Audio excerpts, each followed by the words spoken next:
আসসালামু আলাইকুম। আমরা কক্সবাজার আজকের পর্বে তোমাদের সকলকে একটা প্রীতি ও শুভেচ্ছা জানিয়ে শুরু করছি আমাদের আজকের আয়োজন। তোমাদের সাথে আছি আমি তাইম আহমেদ বৃন্ত। প্রত্যেক পর্বের মতো এই পর্বেও শুরুতেই জানিয়ে দিচ্ছি এ সপ্তাহের সংবাদ শিরোনামগুলো। আবারও সরকারি প্রাথমিক বিদ্যালয়গুলোতে চালু হচ্ছে বৃত্তি পরীক্ষা, সুযোগ পাচ্ছে না বেসরকারি বিদ্যালয়ে শিক্ষার্থীরা।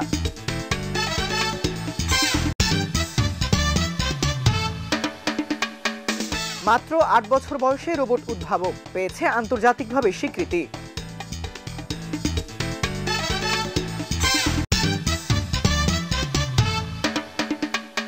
ঢাকায় উদ্বোধন হলো মেড ক্লাব। দেশের ৩ কোটিরও বেশি শিশু কিশোর যুক্ত হতে পারবে দুর্যোগ মোকাবেলার আগাম সতর্কতা কার্যক্রমে। এবারে বিস্তারিত। আবারও শুরু হতে যাচ্ছে প্রাথমিক বৃত্তি পরীক্ষা, তবে এবারের সিদ্ধান্তে থাকছে কিছু ভিন্নতা। বৃত্তি পরীক্ষায় অংশগ্রহণ করতে পারবে শুধুমাত্র সরকারি প্রাথমিক বিদ্যালয়ের শিক্ষার্থীরা।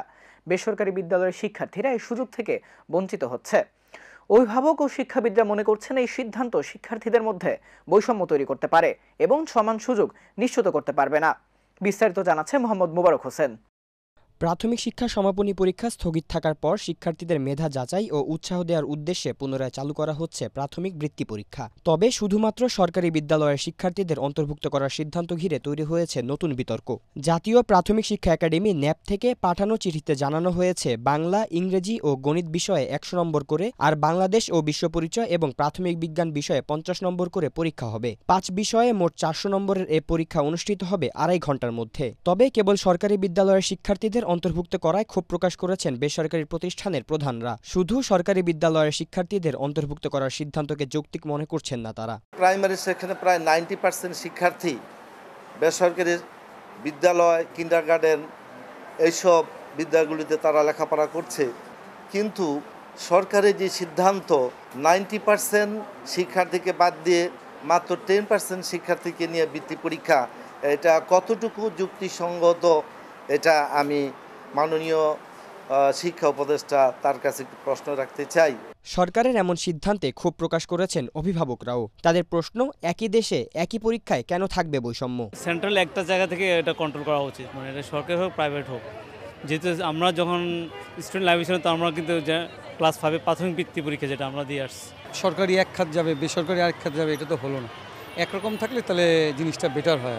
আসলে যে বাচ্চাদের যে পড়াশোনার যে অবস্থা, ওদের আসলে করা উচিত, পরীক্ষাটা নেওয়া উচিত। আমাদের দাবি নেই সবাই, সব যদি যারা ইনভলভ আছেন, যারা প্রাইভেট ইয়েগুলো, মানে যেগুলো স্কুলগুলো, যারা গার্ডিয়ান, তারা যদি ইনভলভ, সবাই যদি একসাথে হয়, একটা লিখিত একটা আবেদন করে যার যার জেলা প্রশাসন কর্তৃপক্ষের কাছে, তাহলে এটা সলিউশন হয়ে যাবে। বিষয়টি নিয়ে জাতীয় প্রাথমিক শিক্ষা একাডেমির মহাপরিচালক জনাব ফরিদ আহমদের সাথে টেলিফোনে যোগাযোগ করা হলেও কোনো উত্তর পাওয়া যায়নি।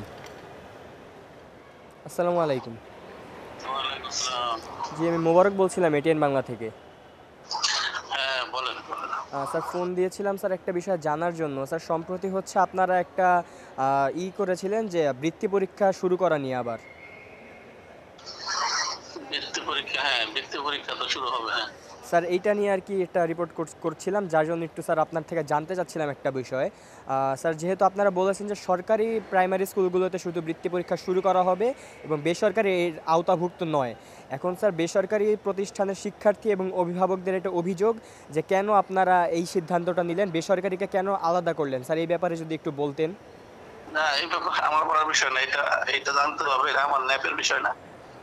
স্যার, ন্যাপ থেকে স্যার না, বৃত্তি পরীক্ষা কে দিবে না দিবে এই সিদ্ধান্তটা আমাদের এখানকার না, এটা মন্ত্রণালয় থেকে নিতে হবে। ভাষণ নিতে চান তাহলে মন্ত্রণালয় থেকে নিতে হবে, কিংবা ডিজিডিপি থেকে নিতে হবে। বিশেষজ্ঞদের মতে শিক্ষাঙ্গনে বৈষম্য তৈরি করা কোনোভাবেই কাম্য নয়। তাদের পরামর্শ, বৃত্তি পরীক্ষা হলে তা সরকারি বেসরকারি সব প্রতিষ্ঠানের শিক্ষার্থীর জন্য সমানভাবে বাস্তবায়ন করতে হবে। প্রয়োজনে বেসরকারি প্রতিষ্ঠানগুলো বিকল্প উদ্যোগও নিতে পারে। পঞ্চম শ্রেণীতে শেষে আর কি বৃত্তি পরীক্ষা থাকবে। তা এটা সরকারের সিদ্ধান্ত, আমি এটাকে কোনোভাবে নেতিবাচকভাবে দেখছি না। আমি মনে করি বৃত্তি পরীক্ষা আমাদের সময়ও ছিল, আমরা যখন 5-এ পড়েছি, 5 মানে ফাইনাল পরীক্ষার সময় বৃত্তি পরীক্ষা হতো। এখন সরকার উদ্যোগ নিয়েছে শুধু গভর্নমেন্ট প্রাইমারি স্কুলগুলোর জন্য। তা আমরা সবাই জানি, কিন্তু আমাদের বেসরকারি যে প্রাইমারি স্কুলগুলো আছে বা কিন্ডারগার্টেন স্কুলগুলো যা আছে, সেগুলো কিন্তু আপনার বেসরকারিভাবে পরিচালিত হয় এবং অর্থায়নও বেসরকারিভাবে হয়। তো সুতরাং সরকার প্রাথমিকভাবে প্রাইমারি স্কুল ব্যাপারে সিদ্ধান্ত নিয়েছে, কিন্তু সামগ্রিকভাবে দেখলে অভিভাবকদের মধ্যে একটা অসন্তুষ্ট থাকতে পারে, কারণ তারা প্রাইভেটে পড়াক আর গভর্নমেন্ট স্কুলেই পড়াক, তাদের মাথায় তো কাজ করছে যে তাদের সন্তানরা হয়তো বৃত্তি পরীক্ষা দিতে পারবে না প্রাইভেটে যারা, সুতরাং তাদের অসন্তোষ বা তাদের চিন্তার জায়গাটা ঠিক আছে। আমি চাই বৃত্তি পরীক্ষা সবার জন্য থাকুক, যদি থাকে তাহলে, না হলে বেসরকারিতে যারা পড়ছে সেই সমস্ত ছেলে মেয়েদের এক ধরনের মানসিকভাবে তারা হয়তো কিছুটা হলেও অন্যরকম ফিল করতে পারে।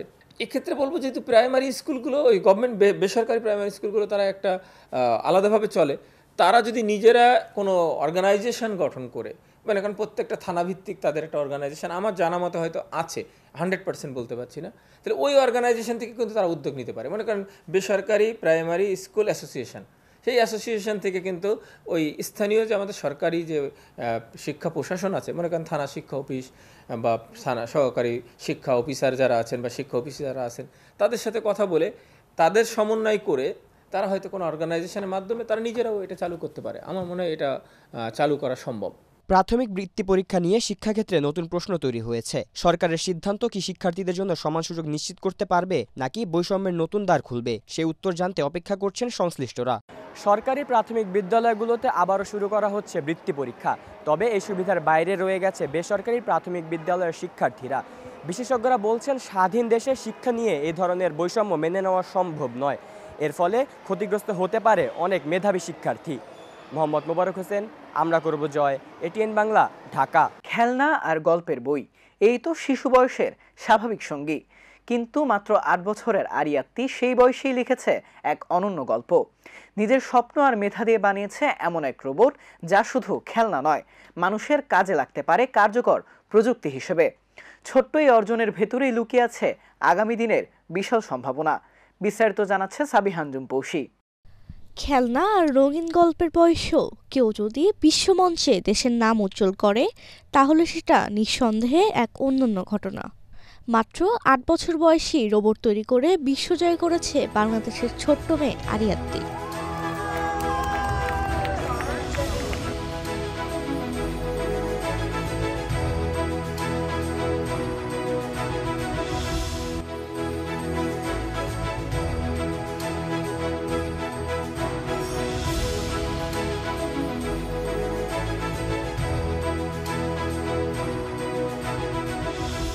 আমার যখন 3 থেকে 4 বছর, তখন থেকে আমি অল্প অল্প করে রোবোটিক্স করা শুরু করেছি। এরপর আমি আস্তে আস্তে অনেক রকম রোবট বানাতাম, অনেক প্রজেক্ট করতাম, তারপরে বেশ কিছু ওয়ার্কশপ করছি, তারপরে হচ্ছে বিভিন্ন অনলাইন সোর্স থেকে শিখেছি। এইভাবে আস্তে আস্তে আমি অ্যাডভান্স রোবোটিক্স শিখেছি। আস্তে আস্তে রেজিস্ট্রেশন করার পর অনেকগুলো ধাপ হয়েছে। প্রথমে 2টা অনলাইন পর্ব হয়েছে, এরপর ন্যাশনাল ক্যাম্প এরকম হয়েছে, এরপর ইন্টারন্যাশনালের জন্য সিলেক্ট করা হয়েছে। খেলনা নয়, মানুষের কাজে লাগতে পারে এমন এক উদ্ভাবনী প্রযুক্তি আন্তর্জাতিক প্রতিযোগিতার মঞ্চে তাক লাগিয়ে দিয়েছে বিচারকদের। আমাকে যখন মঞ্চে ডাকা হয়েছিল যে আমি গোল্ড মেডেল পাবো, সেই সময়টা আমার কাছে অনেক ভালো লেগেছে। আমি অনেক প্রাউড ফিল করছিলাম নিজের প্রতি। আমার সেই টাইমটা অনেক বেশি ভালো লাগছিল। তো আমি পতাকা নিয়ে মঞ্চে গিয়েছিলাম, আমাকে মেডেল দিয়েছিল। এই জিনিসটা আমার আসলে খুবই ভালো লেগেছে। রোবোটিক্স নিয়ে আমার ইচ্ছা আছে যে আমি মানুষকে সাহায্য করবে এরকম রোবট তৈরি করব, দেশকে এগিয়ে নিয়ে যাবে, মানুষকে সাহায্য করবে, বিভিন্ন প্রবলেম সলভ করবে, এই ধরনের রোবট বানানোর ইচ্ছা আছে আমার। মাত্র 3 বছর বয়সী বাবার সরঞ্জাম নিয়ে শুরু হয় তার রোবোটিক্সের যাত্রা। যে বয়সে বেশিরভাগ শিশু খেলাধুলায় ব্যস্ত থাকে, সেই বয়সী আরিয়াত্তি স্বপ্ন দেখছে ভবিষ্যৎ প্রযুক্তি গড়ার। সব বাচ্চারাই যেমন নতুন কোনো ডিভাইস দেখলে, নতুন কোনো ক্রিয়েটিভ কিছু দেখলে আগ্রহ বোধ করে, ও ঠিক একইভাবে করতো। আমি যখন প্রোগ্রামিং করতাম তখন দেখতাম যে প্রোগ্রামিং সেও জিজ্ঞেস করতো যে বাবা তুমি এগুলো কি লিখতেছো, এগুলো আসলে কি জিনিস। তো তখন ওকে আমি বলতাম যে তুমি এটা দেখতে চাও, শিখতে চাও। তো তখন আমি একটা জিনিস আবিষ্কার করলাম যে আসলে যে টেকনিক্যাল জিনিসগুলো আমরা হয়তো এইচএসসির পর ইউনিভার্সিটিতে গিয়ে শেখা শুরু করছি, আমি দেখি যে না, বাচ্চারাও কিন্তু সেগুলো খুব সহজেই শিখতে পারে। যখন গোল্ড মেডেলের ঘোষণা আসে তখন তো আমি খুবই ভালো লাগছে, এটা তো বাবা হিসেবে আর বলার অপেক্ষা রাখে না।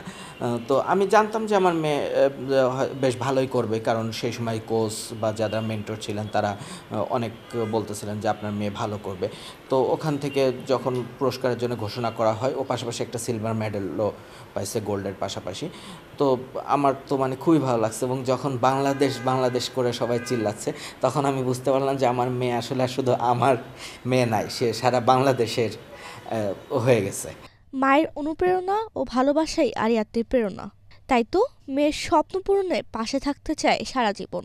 বাবা মা হিসেবে তো মানে খুবই খুশি হয়েছিলাম। ও তো গোল্ড মেডেল পেয়েছে কোরিয়ায়, আমি ছিলাম দেশে। তো আমি যখন মানে ওর বাবা আমাকে ফোন দেওয়ার আগে বিভিন্ন পেপার পত্রিকার থেকে ফোন দিয়ে বলছে যে আরিয়াতি হচ্ছে গোল্ড মেডেল পেয়েছে। ও তো একদম ছোটোবেলার থেকে গল্প লিখে। ওর যখন 4 বছর 7 মাস বয়স, মানে তখন হচ্ছে ও টাইপিং করতে পারতো না, কিন্তু ভয়েস টাইপিং পারতো। ও ভয়েস টাইপিং করে গল্প লিখছিল। ও সেই গল্পটা প্রথম হচ্ছে ওই যে ইত্তেফাকের কচিকাচার আসরে ছাপা হয়েছিল। তারপর থেকে ও নিয়মিতই গল্প লেখে, এবং সেই গল্প নিয়েই সংকলিত হয়ে 2025-এর বইমেলায় আরিয়াত্তির ছোট্ট ছোট্ট গল্পেরা নামে একটা বই প্রকাশিত হয়েছে। পড়াশোনার পাশাপাশি অবসর সময় তৈরি করছে রোবটের নকশা। ছোট্ট এই বয়সী তার চিন্তার পরিশ্রম প্রমাণ করছে স্বপ্ন বড় হলে বয়স কোনো বাধা নয়। আজ আরিয়াত্তির হাত ধরে বিশ্ব দরবারে উচ্চারিত হচ্ছে বাংলাদেশের নাম। এই অর্জন শুধু এক শিশুর সাফল্য নয়, বরং পুরো জাতির জন্য গর্ব। হয়তো আগামী প্রজন্মের জন্য আরিয়াত্তি হবে সবচেয়ে বড় অনুপ্রেরণা। সাবিহান পৌষি, আমরা করব জয়, এটিএন বাংলা, ঢাকা। বাংলাদেশের মোট জনসংখ্যার 1/3-এরও বেশি কিশোর কিশোরী। তাদের নেতৃত্বে দুর্যোগ ঝুঁকি ব্যবস্থাপনা এগিয়ে নিতে ঢাকায় উদ্বোধন হলো মেড ক্লাব, যেখানে শিশু কিশোররাই হয়ে উঠছে আগাম সতর্কবার্তার দূত। বাংলাদেশ আবহাওয়া অধিদপ্তর, সেভ দ্য চিলড্রেন সহ একাধিক উন্নয়ন সংস্থার অংশীদারিত্বে আয়োজিত এই উদ্বোধনী অনুষ্ঠানে বিশেষজ্ঞরা বলেন, এই উদ্ভাবনী মডেল ছড়িয়ে দিলে দেশের 3 কোটিরও বেশি কিশোর কিশোরী যুক্ত হতে পারবে আগাম সতর্কতা কার্যক্রমে। বিস্তারিত সাদিক আনাম সাদের রিপোর্টে। 19 আগস্ট ঢাকার বাংলাদেশ চীন মৈত্রী সম্মেলন কেন্দ্রে শিশু কিশোরদের নিয়ে এক নতুন উদ্যোগের সূচনা হলো মেড ক্লাব। দেশ জুড়ে দুর্যোগ ঝুঁকি হ্রাসে কিশোর কিশোরীদের সক্রিয় অংশগ্রহণ নিশ্চিত করতে এই ক্লাব গঠন করা হয়েছে। এই ম্যাড ক্লাবটা আমাদের ছোটদেরকে আবহাওয়া সম্বন্ধে বিভিন্ন তথ্য দেয়, এবং আমরা এই তথ্য নিয়ে আমাদের ম্যাড ক্লাবের সদস্যদের সঙ্গে আলোচনা করি এবং তা অন্যদের সঙ্গে শেয়ার করে থাকি। এর মাধ্যমে অন্যরা সকলে উপকৃত হয় এবং তারা বিভিন্ন তথ্য জানতে পারে। দুর্যোগকালীন সময়গুলোতে কি কি করতে হবে, কি কি পদক্ষেপ নিতে হবে, এগুলো হচ্ছে আমরা আমাদের পরিবার, আত্মীয় স্বজন সবাইকে জানিয়ে দিই, যাতে তারা আগাম সতর্ক হতে পারে। প্রথমে তো তারা বুঝতে পারেনি যে আমরা কোন ধরনের ক্লাবে যুক্ত, কারণ আমাদের স্কুলে এটা প্রথম, সারা বাংলাদেশের প্রথম মেড ক্লাব। তো তারা প্রথমে বুঝতে পারেনি যে এটা কী ধরনের ক্লাব, এবং পরে আমাদের মেড ক্লাবে যারা যুক্ত ছিলেন স্যাররা, ভাইয়ারা, তারা মা বাবাদেরকে বললেন যে এটা এই ধরনের ক্লাব, এখানের মাধ্যমে আমরা শিখতে পারি। এবং আমরা যে সতর্কীকরণগুলো আমাদের বন্ধুদের বা পরিবারকে দিয়েছিলাম সেগুলো মানে সত্যি হতো। তো এর মাধ্যমে মা বাবা এখন অবভিয়াসলি আমাদেরকে অনেক সাপোর্ট করে। অনুষ্ঠানে ছিল শিশুদের তৈরি আবহাওয়া পর্যবেক্ষণ সরঞ্জামের প্রদর্শনী, দলগত কার্যক্রম এবং নাটক পাহাড়তলি গ্রামের গল্প।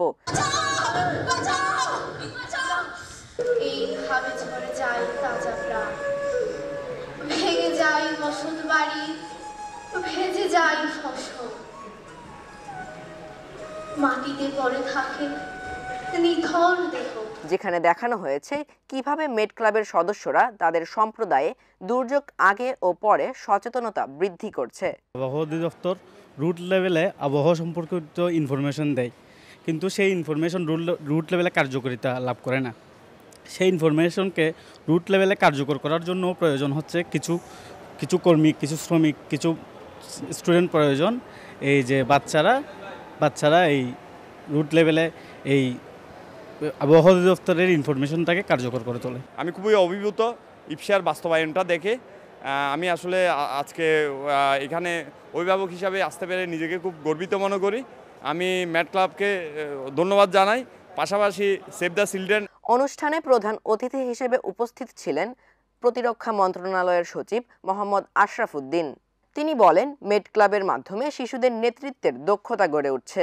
আগাম সতর্কতার ফলেই দুর্যোগে মৃত্যুর হার কমেছে। এছাড়াও উপস্থিত ছিলেন বাংলাদেশ আবহাওয়া অধিদপ্তরের পরিচালক মোহাম্মদ মমিনুল ইসলাম। মেট ক্লাবের মাধ্যমে 3 কোটিরও বেশি কিশোর কিশোরীকে যুক্ত করা সম্ভব হবে এবং তারা নিজ সম্প্রদায়ে দুর্যোগ মোকাবেলায় গুরুত্বপূর্ণ ভূমিকা পালন করতে পারবে বলে মনে করছেন সংশ্লিষ্টরা। এটা এখন শুরুর পর্যায়ে আছে। আমরা 2টো স্কুলের মাধ্যমে শুরু করেছি, আমরা আরও 2টো এক্সপানশনের কাজ চলছে এবং আমাদের উদ্দেশ্য হলো যে বাংলাদেশের সবগুলো জেলাতেই মেট ক্লাবের প্রসারটা ঘটানো, কিন্তু এর জন্য একটা সমন্বিত উদ্যোগও প্রয়োজন, সরকারি বেসরকারি সব পর্যায়ে। তা সেই কারণে আমরা যদি সবাই একসাথে কাজ করতে পারি, আমার মনে হয় বাংলাদেশের সবগুলো জেলা পাশাপাশি সবগুলো স্কুলেও মেট ক্লাবের কার্যক্রম শুরু করা যেতে পারে। মেট ক্লাবের মতো উদ্যোগ বাংলাদেশের ভবিষ্যৎকে আরও সুরক্ষিত ও সচেতন করতে গুরুত্বপূর্ণ ভূমিকা পালন করবে। সাদিকা নামসাদ, আমরা করব জয়, এটিএন বাংলা, ঢাকা। শিশুর শারীরিক ও মানসিক ক্ষতির ঝুঁকি তৈরি করছে বাজারে পাওয়া নিম্নমানের প্লাস্টিকের খেলনা। এসব খেলনায় রয়েছে সীসা ও ক্যাডমিয়ামের মতো ক্ষতিকর রাসায়নিক, যা শিশুদের স্বাস্থ্যের জন্য মারাত্মক হুমকি। বিশেষজ্ঞরা বলছেন প্লাস্টিক যে কোনোভাবেই শরীরের জন্য ক্ষতিকর, তাই অভিভাবকদের সন্তানদের হাতে নিম্নমানের প্লাস্টিকের খেলনা তুলে না দেওয়ার পরামর্শ দিচ্ছেন তারা। বিস্তারিত জানাচ্ছে মারিয়াফরিন মাহি। শিশুদের শৈশব রঙিন ও আনন্দময় করার জন্য আমরা তাদের হাতে তুলে দেই নানা ধরনের প্লাস্টিক খেলনা, কিন্তু এই খেলনা কি সত্যিই নিরাপদ? বর্তমান বাজারে পাওয়া বেশিরভাগ খেলনা শুধু আনন্দ দেয় না, এতে লুকিয়ে থাকে শিশুর স্বাস্থ্যের জন্য ঝুঁকিপূর্ণ ক্ষতিকর রাসায়নিক পদার্থ। মানহীন ও বিপজ্জনক এই খেলনাগুলো শিশুর স্বপ্নের দিনগুলোকে ভয়ঙ্করভাবে প্রভাবিত করছে। প্লাস্টিকের কম দামের খেলনা বাচ্চারা অনেক সময় খেলাধুলা করে, আনন্দ পায়, ফুর্তি করে, কিন্তু এগুলিতে বিশেষ করে ময়লা বেশি জমে, মুখে দেয়, মুখে দিলে সেখানে অনেক কিছু জীবাণু থাকে, তার রক্ত শূন্যতা দেখা দিতে পারে, বিশেষ করে আয়রন ডিফিসিয়েন্সি, এনিমিয়া এগুলো হতে পারে। 2013 থেকে 2023 সাল পর্যন্ত 2টি গবেষণায় দেখা গিয়েছে প্লাস্টিক খেলনাতে সীসা ব্যবহার করছে প্রায় 83%। অন্যদিকে এসব খেলনায় ক্যাডমিয়াম সহ ক্ষতিকর রাসায়নিকের উপস্থিতি বেড়েছে 55%। গবেষণায় বিভিন্ন ধরনের 40টি খেলনার পরীক্ষা করে দেখা গিয়েছে প্রায় সব খেলনাতেই ক্ষতিকর রাসায়নিক উপাদান রয়েছে। বিশেষজ্ঞরা বলছেন মানহীন প্লাস্টিকের খেলনায় শিশুদের শারীরিক ও মানসিক স্বাস্থ্যের জন্য ঝুঁকিপূর্ণ। দীর্ঘ সময় সংস্পর্শে থাকলে শিশুর গঠন, হরমোন ও শারীরিক বিকাশের প্রভাব পড়তে পারে। প্লাস্টিকের খেলনা ছাড়া উন্নত মানের খেলনা যেগুলি স্বাস্থ্যের ক্ষতি হবে না। তো অভিভাবকদের প্রতি অনুরোধ যাতে ওনারা নিজেদের বাচ্চাদের স্বাস্থ্যের দিকে দৃষ্টি রাখেন। খেলনা যেনতেন খেলনা দেওয়া উচিত নয়, একটু পরিষ্কার পরিচ্ছন্নতা এবং যেগুলি স্বাস্থ্যসম্মত সেই খেলনাগুলি দেওয়া উচিত। শিশুরা যেন নিরাপদে খেলতে পারে তাই প্রয়োজন পরিবেশ বান্ধব ও স্বাস্থ্য বান্ধব খেলনা। প্লাস্টিকের দাপট কমানো এবং নিরাপদ বিকল্প খেলনা তৈরির কথা বলেছেন বিশেষজ্ঞরা। মারিয়াফরিন মাহি, আমরা করব জয়, এটিএন বাংলা, ঢাকা।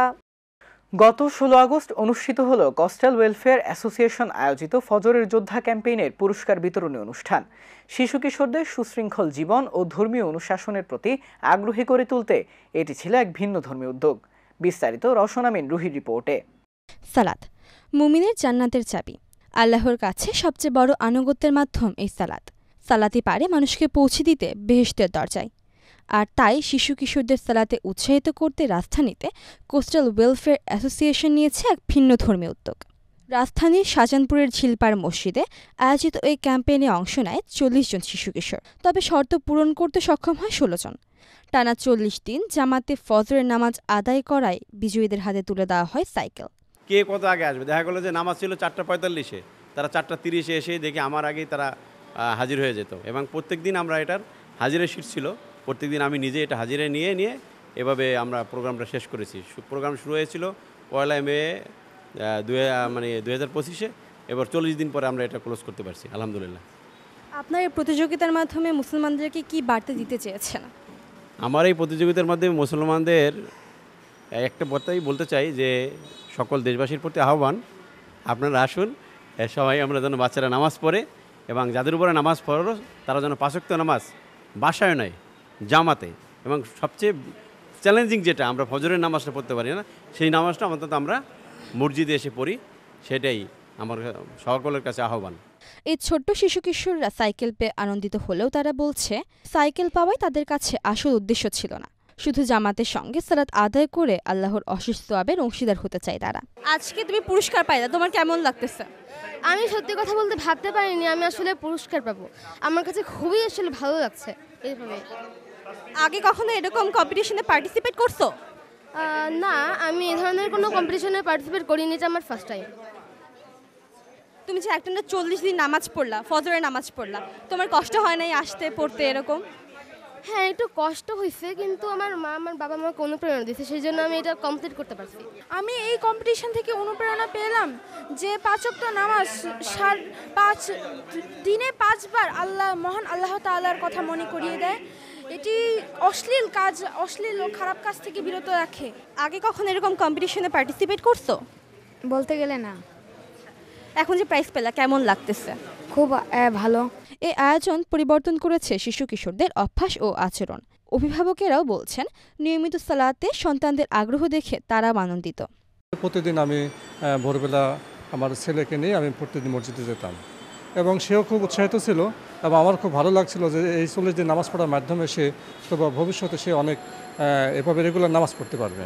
ফজরের যোদ্ধা নামের এই ক্যাম্পেইনের পুরস্কার বিতরণী অনুষ্ঠানে বিশেষজ্ঞরা জানান, নিয়মিত ফজরের নামাজ আদায় শরীর ও মনের জন্য অত্যন্ত উপকারী ও গুরুত্বপূর্ণ। প্রধান অতিথি হিসেবে উপস্থিত ছিলেন ইসলামী ব্যাংক হাসপাতালের সুপারিনটেন্ডেন্ট। তিনি বলেন, প্রতিযোগিতায় অংশগ্রহণকারীরা চিকিৎসা পাবেন 40% ছাড়। ফজরের যোদ্ধারা এবং যারা উপস্থিত আছেন, আমি আশা করব ইনশাআল্লাহ আমরা আমাদের জীবনে যেদিন জাগতে না পারি সেদিন আলাদা কথা, কিন্তু আমরা জাগার চেষ্টা করব এবং ফজরের নামাজ আর কোনোদিন আমরা বাদ দেব না ইনশাআল্লাহ। আজকে আমরা এই ওয়াদা করতে পারি তো? আমরা এই ওয়াদা করতেছি ইনশাআল্লাহ আমরা সব দিন প্রতিদিন ফজরের নামাজ জামাতের সাথে পড়ব ইনশাআল্লাহ। শিশু কিশোরদের সুশৃঙ্খল জীবন ও ধর্মীয় অনুশাসনের প্রতি আগ্রহী করে তোলা এই আয়োজনটির মূল লক্ষ্য ছিল। রওশন আমিন রুহি, আমরা করব জয়, এটিএন বাংলা, ঢাকা। দেখতে দেখতে শেষ হয়ে গেল আমরা করব জয়ের জন্য নির্ধারিত সময়। তোমাদের ভালো লাগা, মন্দ লাগা কিংবা পরামর্শমূলক কিছু থাকলে তা আমাদের চিঠি লিখে জানাতে পারো। আমাদের কাছে চিঠি লিখবার ঠিকানা পরিচালক আমরা করব জয়, ATN Bangla, multimedia production company limited, ওয়াসা ভবন, 2য় তলা, 98 কাজী নজরুল ইসলাম এভিনিউ, কাউরান বাজার, ঢাকা 1215, বাংলাদেশ। এছাড়াও তোমরা চাইলে আমাদের ইমেল পাঠাতে পারো। আমাদের ইমেল অ্যাড্রেস atn.amrakorbojoy@gmail.com। বন্ধুরা, তোমরা চাইলে স্ক্রিনে দেখানো নম্বরেও আমাদের সঙ্গে যোগাযোগ করতে পারো। 01317708 এই ছিল আমাদের আজকের আয়োজন। দেখা হবে আগামী পর্বে নতুন কোনো সংবাদ কিংবা পুরনো কোনো সংবাদের নতুন কোনো অগ্রগতি নিয়ে। সে পর্যন্ত সবাই ভালো থেকো, সুস্থ থেকো এবং চোখ রেখো এটিএন বাংলার পর্দায়। আল্লাহ হাফেজ।